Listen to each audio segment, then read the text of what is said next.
মাধ্যমিক পরীক্ষার ফলাফল প্রকাশের পর দুবরাজপুরের কৃতি সন্তান রাজ্যে অষ্টম স্থানাধিকারী শর্মিষ্ঠা গড়াইকে বিভিন্ন জায়গা থেকে সম্বর্ধনা প্রদান করা হচ্ছে।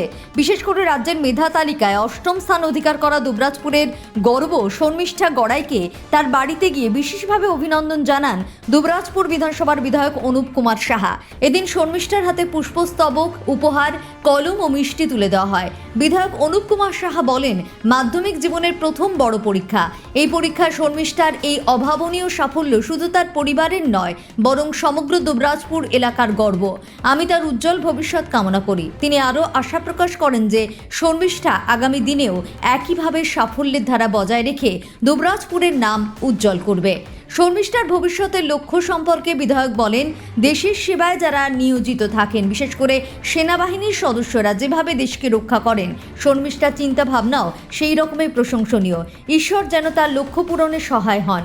এলাকার অন্যান্য সফল ছাত্রছাত্রীদের উদ্দেশ্যেও তিনি অনুপ্রেরণামূলক বার্তা দেন এবং ভবিষ্যতে তারা যাতে সুনাগরিক হয়ে সমাজের দায়িত্ব পালন করতে পারে সেই প্রার্থনা করেন। প্রথমত মাধ্যমিক পরীক্ষার্থী সকল উত্তীর্ণ ছাত্রছাত্রীদের আমরা শুভকামনা জানাচ্ছি।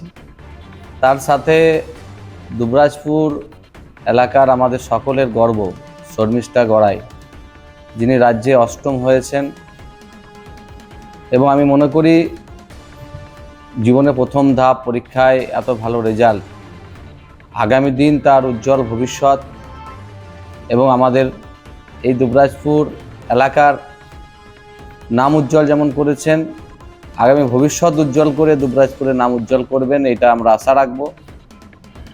এবং এই পরীক্ষায় আমরা জানি যে সারা রাজ্যেই ছাত্রছাত্রীরা প্রথম ধাপ যখন তারা উত্তীর্ণ হন, তো তাদের একটা ভবিষ্যৎ গড়ার একটা চিন্তা থাকে। তো আমরাও যখন মাধ্যমিক পরীক্ষা দিয়েছি, আমরাও যখন ভালো ফলাফল করতাম, আমাদের বাবা মা এবং সমাজের লোকেরাও অনেক আশা রাখতেন।